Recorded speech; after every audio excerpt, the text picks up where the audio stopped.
Good afternoon, everybody. I am recording this session and everyone here is muted. And I ask that you please remain muted so that we don't have any background noise. Thank you so much. So good afternoon and thank you for joining us. Today we're going to learn about From Trauma to Healing, the inherited gifts and challenges of growing up in the shadow of the Holocaust. My name is Millie Jasper, and I'm the Executive Director of the Holocaust and Human Rights Education Center. As I mentioned, this program is being recorded and your microphones are muted, and I ask that you remain muted until you're ready to participate in the Q&A at the end of the program. A special welcome to Holocaust and Human Rights Education Center Honorary Board Member Gary Joseph and Advisory Board Member Sonia Cooper. The Ones Who Remember, which I'm holding up for you right here. The Ones Who Remember is a remarkable book, which bears witness to the horrors of the Holocaust and also provides a glimpse into intergenerational transmission of trauma. We have with us today co-authors Rita Benn, Joy Wolfe Ensor, and Ruth Finkel. This book has received numerous awards and accolades. Gold Award, Forward Indies Gold winner for anthologies, Silver Award, Nautilus Award for Best Memoir Describing Heroic Journeys, finalists, and the Eric Hoffer Montagne Medal for Most Thought-Provoking Book, Eric Hoffer Da Vinci Eye Medal for Most Outstanding Cover Art, Next Generation Indie Book Awards for Best Memoir, and National Indies Excellence Award for Best Anthology. This is available through Amazon, Barnes & Noble, and independent bookstores. More information can be found on the website, which I put in the chat. It's secondgenerationvoices.com. We have a lot of second-generation people on this Zoom, and I know you will relate to this presentation. The format for today is as follows. Our authors will each make presentations, after which we will open up the program to a Q&A. I encourage you, if you want to participate in the Q&A, to go to the bottom of the screen and where you see the reactions button, and please press the raise hand. I will see you. If you would like to participate, you can also send a private note to me in the chat or in the general chat to everyone. I encourage you to ask about the writing process, the publishing process, as well as the process of exploration into the themes to write this book. This program will end at about 5 o'clock. Thank you, and let's begin with Joy.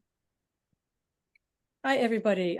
Thank you, Millie, for your introduction, and thank you all for being here. I'm especially tickled to see my cousins, Mary and Carmel and Lynn Carmel Federbush in the Zoom.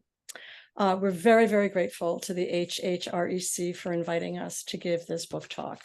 And for me personally, I'm very moved to be joining you virtually in Westchester because it's a homecoming for me. I grew up in the city, but I spent 4 wonderful years in Bronxville when I did my undergraduate studies at Sarah Lawrence. Some years later, after my mother, Henya Carmel, passed away, my father, Leon Wolfe, met and eventually married the artist Rita Rappaport and moved into her house in Scarsdale. Fast forward some more, and my father, along with Stefan Weinberg, Eugene Grant, Lily Singer, and others, became founding board members of what was then known as the Westchester Holocaust Commission. And for her part, Rita sculpted the gates of remembrance that are the centerpiece of the Garden of Remembrance in White Plains. I have binders full of my father's meticulous archives about the early history of your center, but for now, I'll just point out a couple of things. This is a photo of my father, Rita, and my then 10-year-old daughter, Sarah, at the dedication of the garden in 1992. I was there. That was an amazing day. To my left is a maquette of the gate, which was forged up in Beacon, New York at the Talix Foundry. And on the gate is a prisoner number, 74414. And this is a fragment of my father's actual concentration camp uniform with that very number. So that's a first peek into my backstory, but mine is just one of the many that led us to write this book.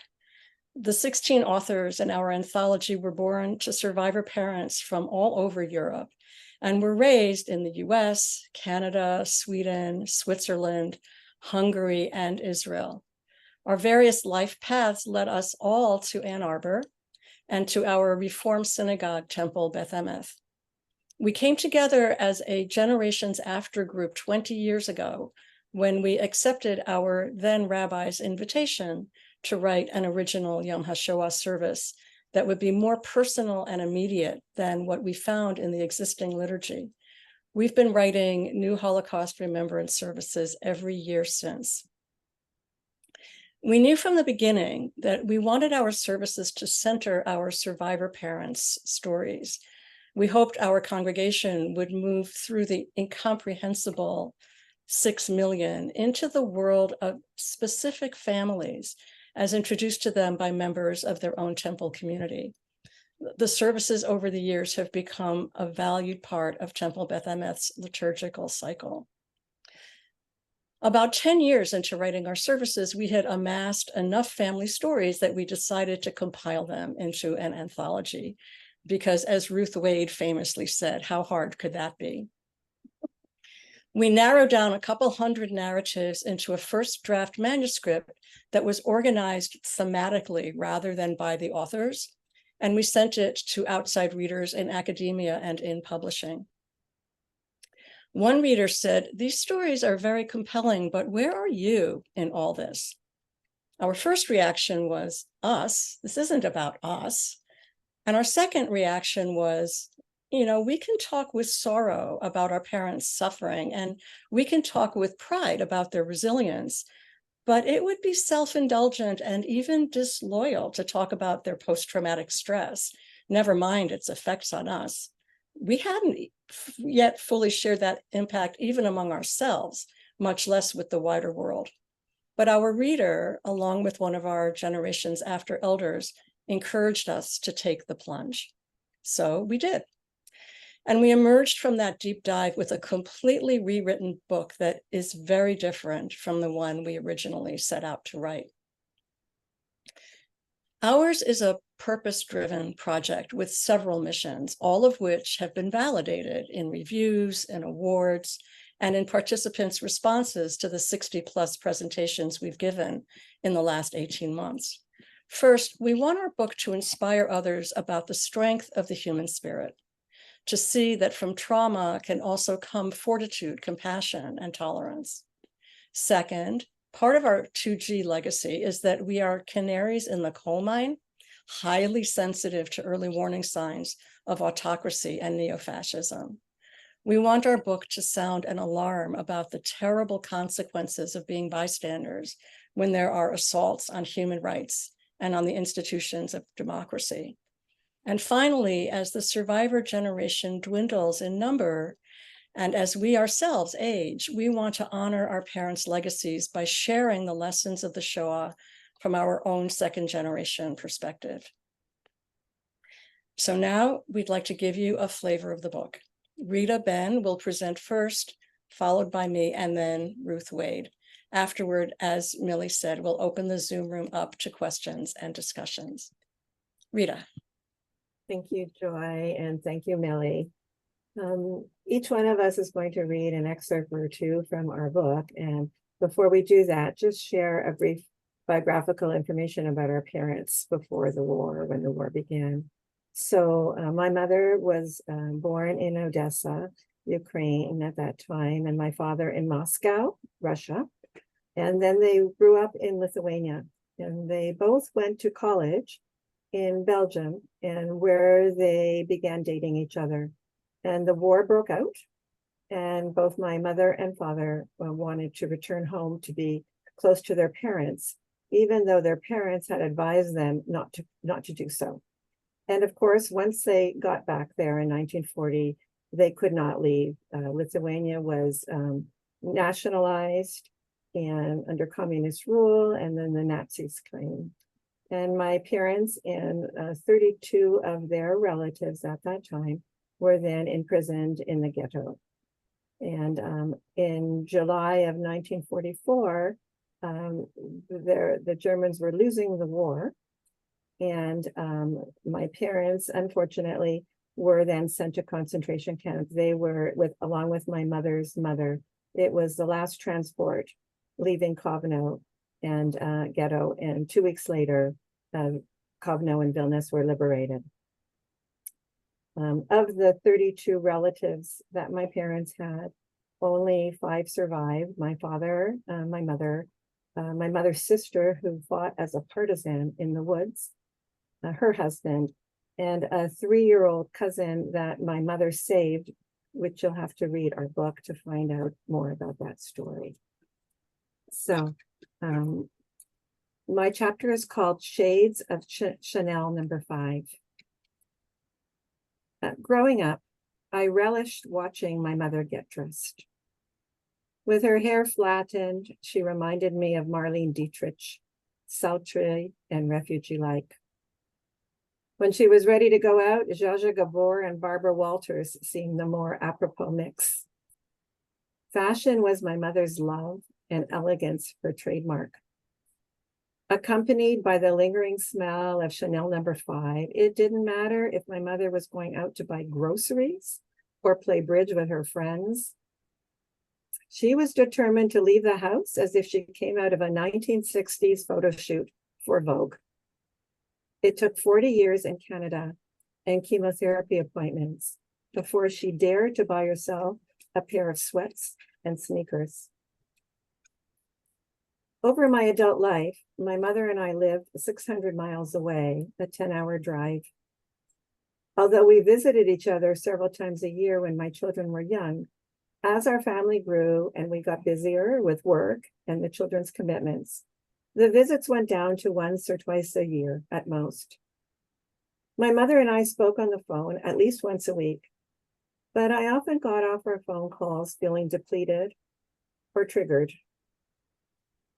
I was my mother's confidant pretty much all of her life. The one who heard the cries of disappointment in herself, her marriage, her children, her sister, her fears of recurrent illness and suffering, and her harsh judgments of others, and her perceptions of insecurity and oppression. With my father's death at the age of 51, and her subsequent struggle with cancer and other health issues, my mother's sense of victimization and her depressive moods increased. The mastectomy of one of her breasts at age 55 devastated her dream to remarry. For her, this body defilement closed off any opportunity for future intimate relationships. She couldn't imagine that Randy, the man she was seriously dating after my father's death, who aptly called her La Contessa, would continue to see her in this light. So she broke off the relationship, and he lived in New York. Despite how much I, along with several of her good friends, listened and consoled and tried to support her throughout her life, we couldn't fill her cup beyond the half-empty way she viewed it. After all I've been through, was the common refrain. A psychiatrist friend my mother once saw for consultation said to me, "Your mother is remarkably normal given her experiences.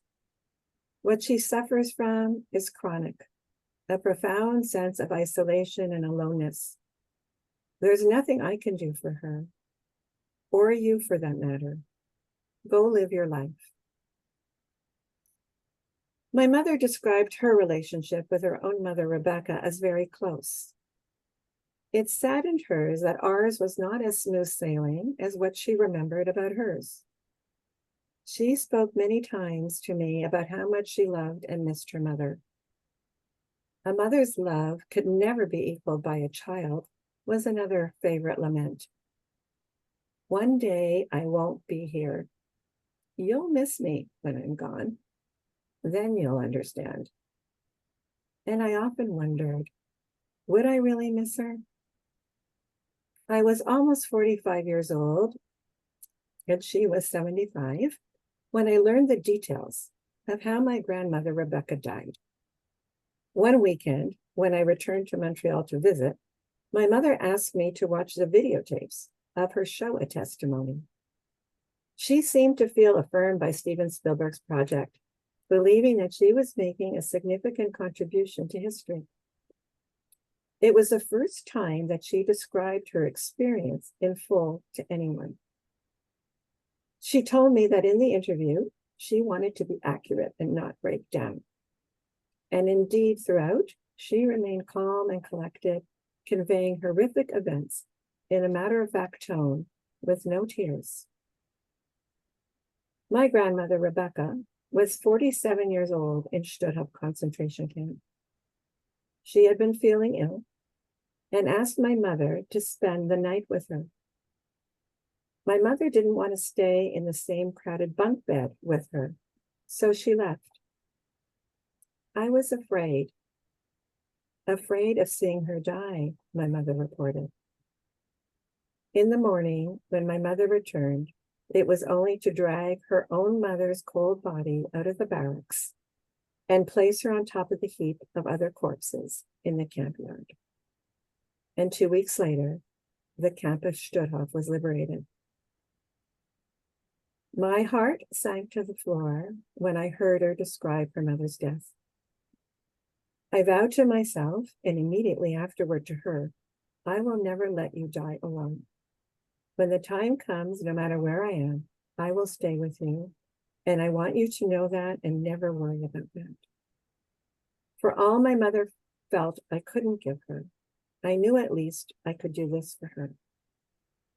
My mother quickly dismissed this avowal with a slight smirk and a quick, okay. She had something else on her mind.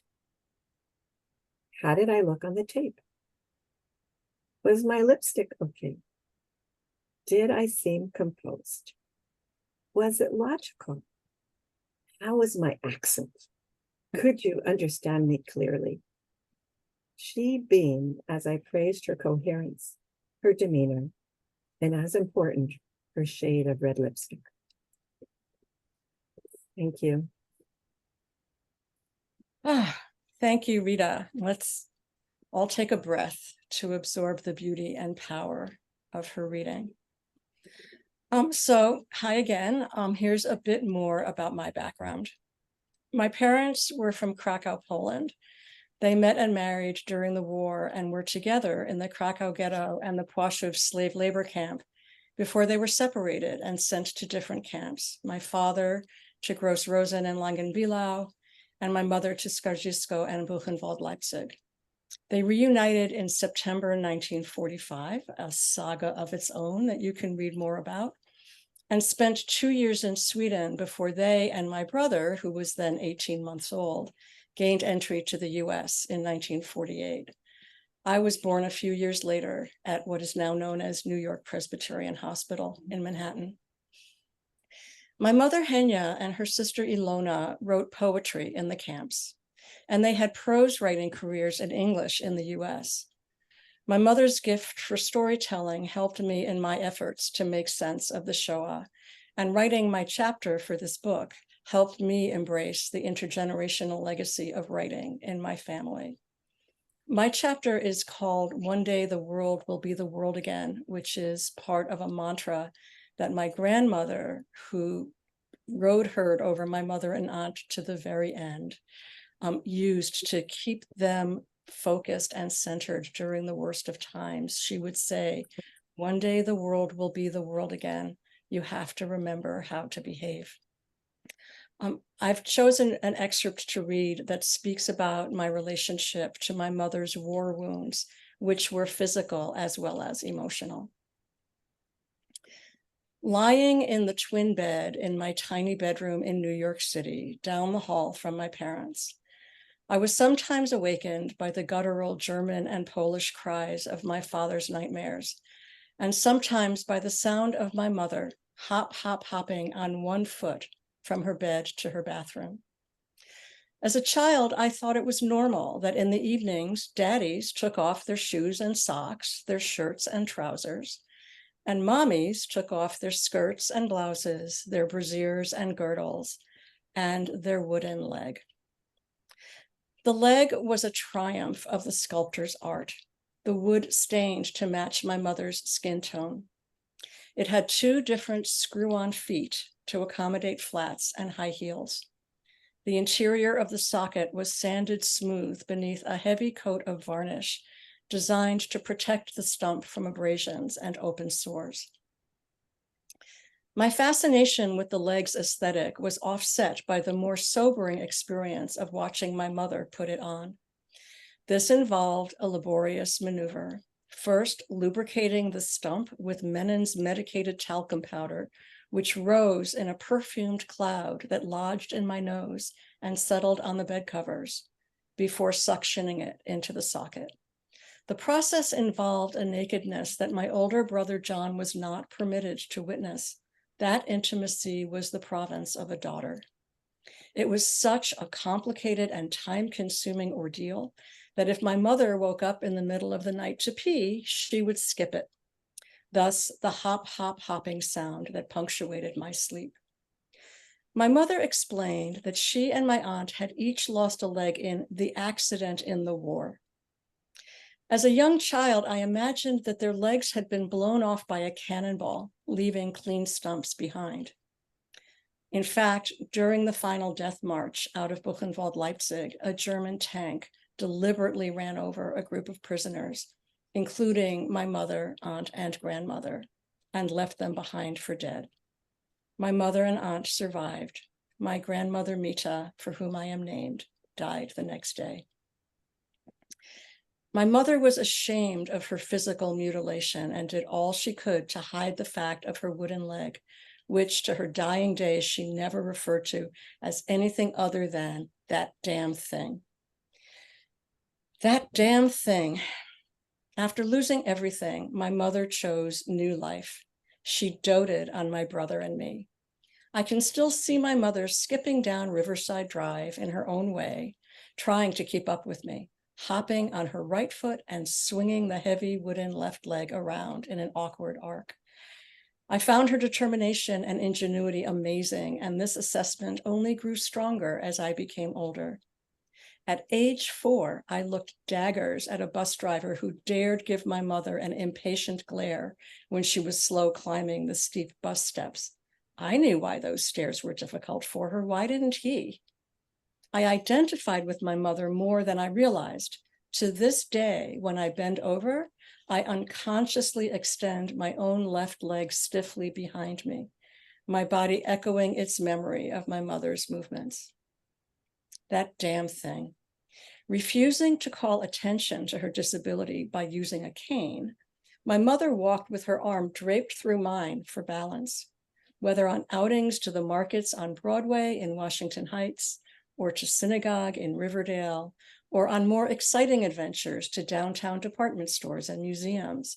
I loved the intimacy and sophistication of what my mother described as a European way of walking. But the heavy pressure of her arm on mine also conveyed the weight of responsibility. Whenever my mother or aunt needed a new prosthesis, the German government paid the expenses, but they required documentation that the sisters were still amputees. Finally, Ilona wrote to the Germans, "Dear sirs, my leg has not yet grown back, but I remain hopeful." That damn thing. When the hospital in New Rochelle called in the middle of the night to say that my mother had died, my father and I drove over to sit by her for the last time, to deal with the hospital bureaucracy, and to collect her few personal belongings that had been placed in a brown wax paper bag. As we were leaving at dawn to face the dolorous task of making funeral arrangements, we heard running footsteps behind us and a nurse calling, "Wait!" She had my mother's wooden leg slung over her shoulder, foot down, thigh and stump socket up. "Don't you want this?" "No," we said. "She hated that damn thing," we said. "No, really, wouldn't she want to be buried with it?" "No," we said. "Not in our tradition," we said. Well, what should I do with it? Send it to a needy hospital in Europe, recycle the parts, anything, just don't ask us to take it. In many ways, my mother was able to reclaim her spirit of beauty and strength, but the leg reminded us every day of all the losses that could never be restored. That damn thing. Thank you. Now I'd like to pass the mic to Ruth Wade. Thank you, Joy. Gosh, I always think about your mother and what she went through and how you were there for her and helped her through her ordeal. Okay, so my father, Sidney Finkel, he is from central Poland, a town called Piotrków-Trybunalski. And he was not even 8 years old when the war began. And by the time he was 13, he was in Buchenwald. He'd been to Buchenwald concentration camp, been on death march, was liberated in Theresienstadt. His sister, who was 20 years older than him, living in the ghetto for 3 years. His sister was married and got pregnant. The family made arrangements for her to be smuggled out of the ghetto and taken to a Catholic hospital, and then she would have false identity papers for her and the baby. But somebody informed on them, and his sister Rania, the baby was thrown out the window, and Rania was taken to the cemetery and shot. And I tell you this story because it was had quite an impact on my father. He sobbed and sobbed and sobbed when he found out. He loved Rania so much, and then something happened. He made the decision not to cry anymore, and to kind of dull his emotions, put a stopper to his feelings. And this is the way he was going to survive, was by not loving and not feeling emotions for people, because that was just going to end up hurting his chance of survival. So perhaps a good survival tactic at the time. But, this whole dehumanization occurred as he went through ghetto, slave labor, cattle car, a concentration camp. And it took many, many years to come back to life, and had quite a profound influence on his ability to be a fiercely loving parent. I'm going to read a little bit about growing up with my dad.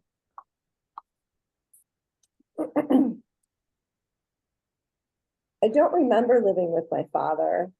He moved out when I was 2 and remarried when I was 4. He lived on the south side of Chicago, and I lived on the north side, a world away. I saw him on occasional weekends and on school holidays, along with my brother Leon, who was 2 years older than me. As we waited for our father to pick us up, eyes fixated on the window, we competed to see who could spot him first. This helped me to get through the interminable wait. From what I recall, my dad was always late, and sometimes he didn't show up at all. When I was little, it was a huge disappointment, but I was usually placated by his big hugs and our adventures at the zoo or trips to the toy store. When I got older, seeing him became agonizing. His first comment to me was always about my looks. I had put on a little weight, or I had lost a little weight. In my early teens, he gave me a book about hair and makeup. Was this a message? Was I supposed to win his love by improving my appearance? His 2 stepdaughters from his wife Jean's first marriage were of Swedish descent. Blonde, tall, thin, and he loved to boast about how beautiful they were. I took his bragging personally. Clearly, I wasn't pretty enough. And when we went to his house, I got little attention. I was immediately sent off to play with the girls. When I confronted him about the focus on my looks, he would go off on a rant about how women had it so much better in the past. Modern, educated career women couldn't be happy, he said. Was he purposely pushing my buttons, or did he really believe this? Either way, it was infuriating and offensive. When I plucked up the courage to talk to him about not spending time with me, he would deny it or make an excuse. Any confrontation on my part was met with a retort that left me feeling like I was crazy. Like any deficit in the relationship was my fault. In college and during my mid-20s, I decided that I had two choices when it came to my dad: acknowledge him and feel my self-esteem plummet, or ignore him. Avoiding the relationship wasn't difficult. I didn't see him or talk to him very often anyway, but inevitably he would pop back into my life, I would end up feeling hurt, and the cycle would begin again.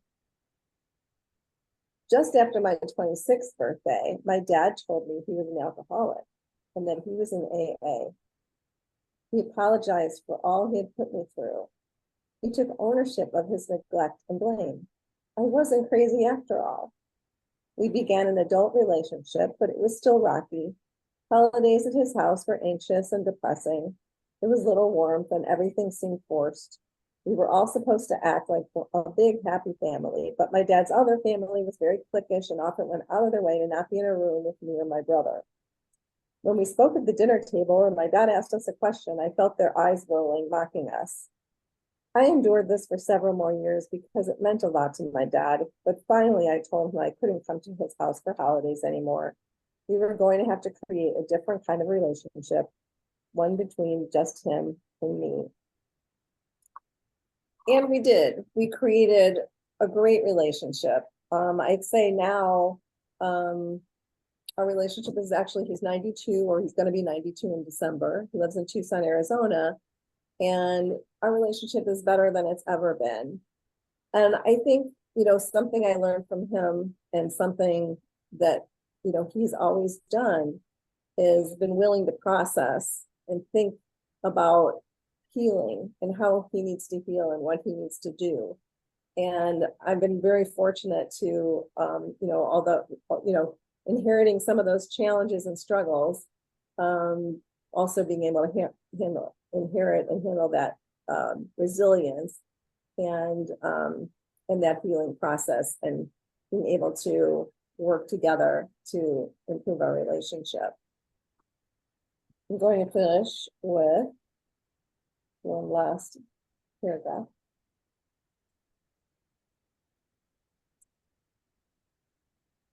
So forgiveness is a thing that we talked about a lot and that we've worked on a lot. And I'll just read. I am not a Holocaust survivor, but I am the daughter of a Holocaust survivor. I didn't live the Holocaust, but I have lived the consequences, the abandonment, the anger, the blaming, and ultimately the unbelievable awe of survival. I love my dad, and I'm grateful that I am capable of loving him. Forgiveness starts with ourselves. Thank you so much for listening to our excerpts. I'm going to turn it back to Millie. Oh, maybe someone's parents. Thank you so much. Thank you so much. Ladies, let's just take one moment, and I'm going to spotlight you three for everyone to see. Well, I am so moved by each of your stories. I know I do not stand alone in that. I'm positive that everyone in the audience feels something profound from your presentations. Very different from each other.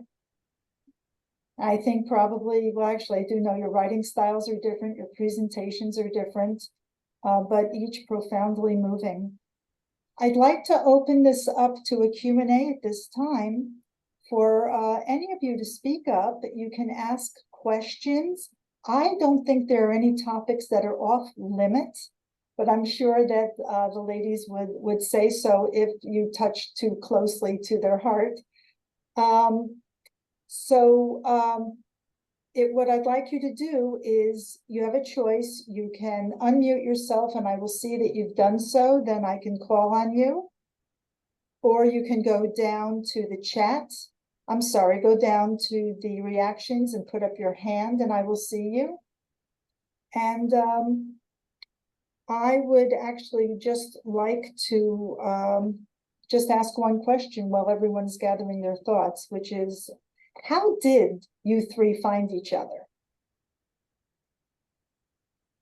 How did the three of us find each other? Yes, how did you find each other? I know the path going forward is a strong bond, but how did you find each other?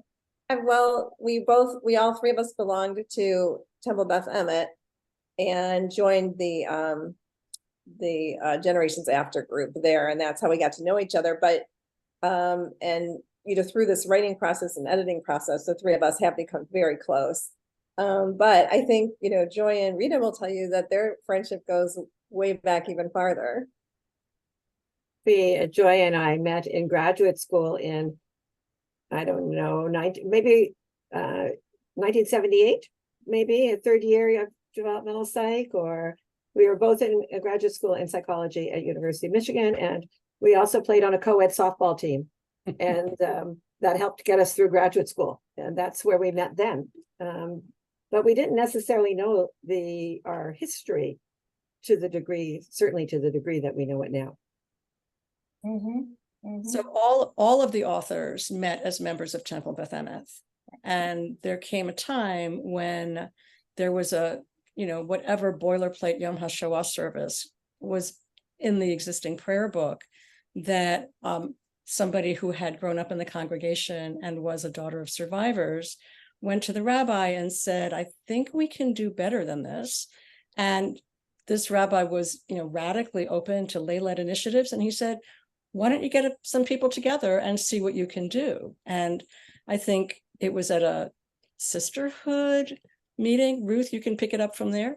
Yeah, I was at the opening sisterhood meeting, right around the high holidays. And my friend Martha, who I was in sisterhood with, said, I have to leave early. I have to go meet with the rabbi about, we're going to set up this organization, this second generation Holocaust survivor group to work on services. And I was just looking, I said, oh, well, I'm one of those. Can I join? She said, yeah, absolutely. So it's so funny how, we don't know. I mean, it's not like, we have a look or a sign or anything, but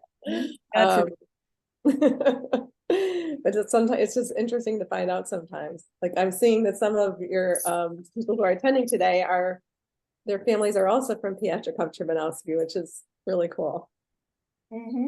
Yeah, so this anthology is unique in that all of the contributing authors know each other and bonded over this shock of recognition when we first started together to talk about, well, we're here to talk about services, but then there was this realization that we had so much common experience, unique as well, but so much common experience that we didn't have to talk in emotional translation with one another. So that those bonds and those mutual understandings grew very quickly and became an important source of support as we embarked on this deep dive exploring our own stories. I don't know that we could have gotten through the writing without each other's support. I think that's a valid point. We have a wonderful program here, Safekeeping Stories, where the members of the group, and there are quite a few that are on today, have found support with each other, inspiration and support, and a closeness. And even though they might have met 8, 9, 10 years ago to begin this journey, they are very close today. It doesn't end. So what I have often been told is that there's one person in each family who is the history taker, the one who compiles the anthology, the one that keeps all the facts. Do you find that true, or do you find that you three are the one in your family, or is there anyone else who is equally involved like you are? Well, in my family, I definitely am. I mean, my brother is very interested in my dad's talks, and he's the one who actually got him started talking at schools. But yeah, I'm the collector and the manager and the helper. And I would say for myself, that's true as well. My brother's interested when I tell him about a particular fact that I may have learned, but he is not as interested in exploring the impact of that history on himself. So I'll be the outlier. My brother is very interested, and he's been writing short and long fiction about that often centers this topic for decades. But in terms of that family archivist thing, he will box things up and send them to me. because I'm more my father's daughter in terms of just keeping stuff organized. Thank you very much. Cynthia Samwick, I see your hand is up and you've unmuted. Yes, Go thank ahead. you. Thank you. I really appreciated and enjoyed hearing all of your stories.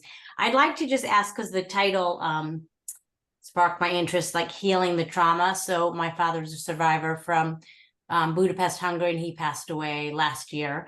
And when I think now about healing the trauma, it's actually my own trauma of having a parent that was a survivor, but very obviously, not obviously, but high functioning, was a physician, accomplished. But how do you feel like, all three of you seem pretty good. Do you feel like it was your writing, therapy, your support group? Like now I'm an empty nester. I'm going to be 60. I'm starting a new phase. And I do have to heal for my dad, because I think one of you ended like, I'm not a survivor. My parent was a survivor, but I feel like I survived. My sister was on the call. She hung up too. I feel like we survived from having a parent like that. So what would you say the secret sauce or secret to your success? I can start. I mean, I think it's an ongoing journey. It's not linear, but I think, yeah, all of the things you mentioned, therapy has been good. And the writing process for me has been tremendous in helping me to shed some of my issues, and some of the things also when I was doing my writing, I was learning more and more about my dad and also about myself in a way that I hadn't before, about just how much he struggled even after the war.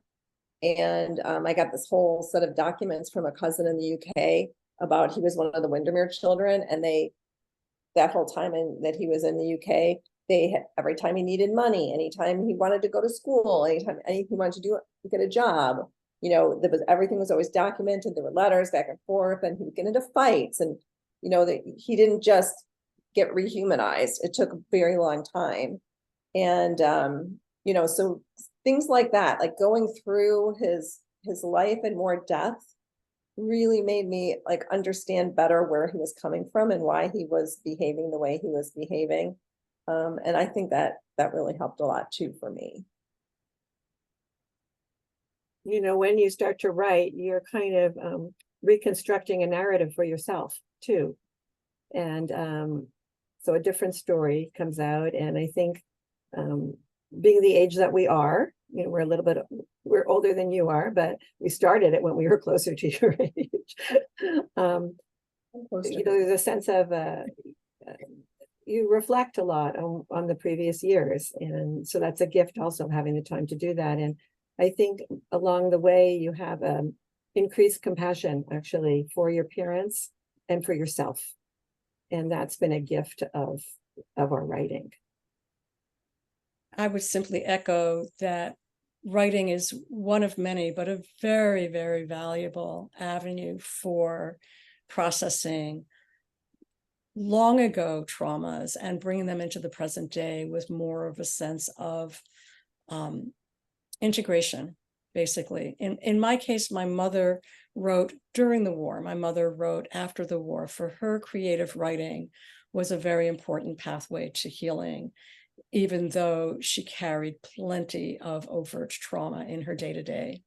My father, I think it was only after he retired from having to earn a living to support the family and became involved in the Westchester Holocaust Commission that he found an avenue for being seen and being respected, and for having a lot of his triggers, which centered on being made to feel less than, right? Or being out of control of his circumstances, his involvement in the commission and in creating the Garden of Remembrance, and then talking to schools. And again, I've got other binders full of the thank you notes that he received from students.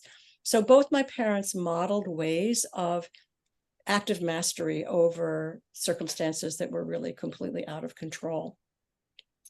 But for me, I take after my father in terms of being fairly stoic and intellectualized. And I think being encouraged and kind of dragged kicking and screaming into taking that deep dive and saying, no, no, no, no, like, how do you feel underneath it all, really? Was a gift that keeps on giving in my life. So I'd like to add to that. It's a gift that keeps on giving. So a question we have for you is, does that mean you continue to write? You've published this, you speak about this, but are you continuing to write? Yes, we continue to write services. And in our last Yom HaShoah service, which was our 20th, we told more stories. And we have actually all of us archives of stuff that didn't make it into the final cut of our chapters. And I have on my bulletin board a list of about a dozen writing prompts of things I want to write more about. Yeah. So, in Go the ahead. chat, there's a comment that said that she finds it difficult to write because she doesn't know very much. And several of our authors did not know very much. But once they start writing, you're writing about what the impact of not knowing very much kind of was on you and, what you imagined. And it's amazing also what you start to uncover once you do start to write. We also have huge resources now online to learn more about our family stories. I am particularly fortunate that my cousin Mary Ann Carmel, who's on the Zoom, has compiled a family tree of 7,000 odd names. And we didn't know each other growing up. She found me through this genealogy research, and we struck up one of those. It's like Match.com. You talk through the portal of the website before you decide that the other one isn't an axe murderer. And we talked on the phone, and we had dinner in Cambridge, Mass one time. And on the basis of that one dinner, we went to Krakow together for a week in 2016. And, walking the streets together where we knew where people lived and we saw how their lives intersected is almost like healing from a kind of phantom limb pain of restoring the stuff that you didn't know and thought there was nobody left to ask. But there are ways to learn about it. And that's been a very enriching thing too. I understand, Millie, that your center has resources for doing that kind of historical deep dive. That is correct. We have a question in the chat regarding speaking engagements. Do you travel to do speaking engagements in schools and universities? I'm located in like the St. Petersburg, Clearwater area of Florida now, and I do speak to schools through the museum here and also docent. And then my father still speaks. He zooms in, does some zooming, and I do that, and I help him with some of that as well. So yeah, I don't think our material book is for middle school. It's high school and above, but I definitely have spoken to people of all age, all ages above. Oh, I told my dad's story to as young as 5th grade, but anything, our story, anything above. One of our authors did go to a middle school and shared her story about her dad and her experience in Atlanta. And we've spoken at universities. So yes, we do travel. So we're happy to come and present if you're interested to have us too. That's very good. Jason, if you could put in the chat where you're located, that would be helpful, Jason Willens. And then we can see if we can figure out a way to get a speaker to you.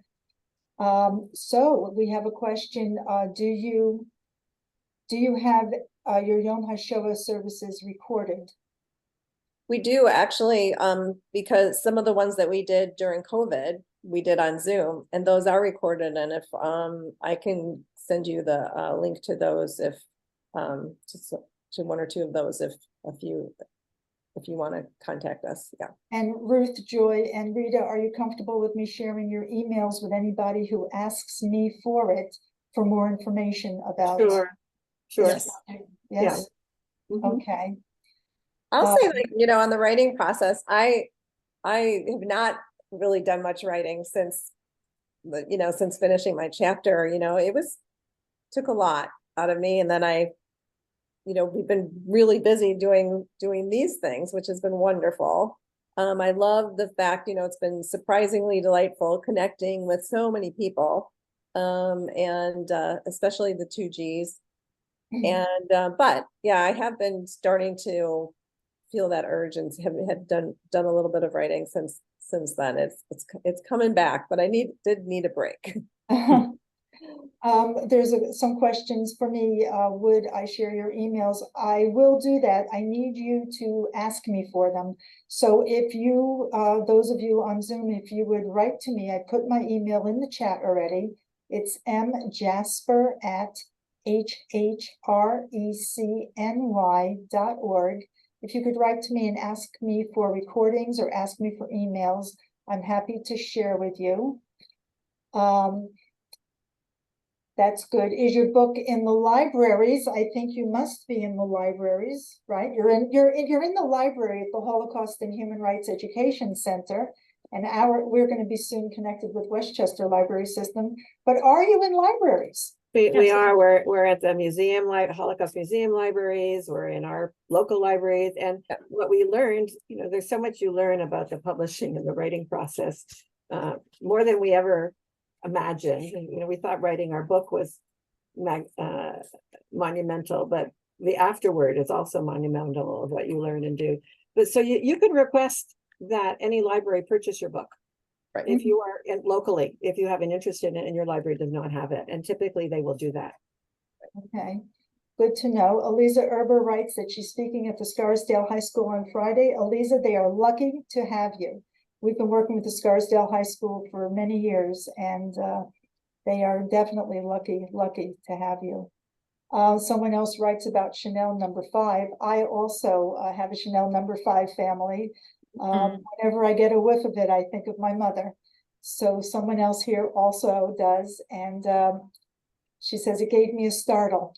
And that's really a good way of phrasing it, isn't it? Gave me a startle. Chanel number 5. Scent has such a strong connection to memory. Yeah, I can imagine. Yeah. So this is good. Tell me, is there anything more you'd like to add before we close for the day?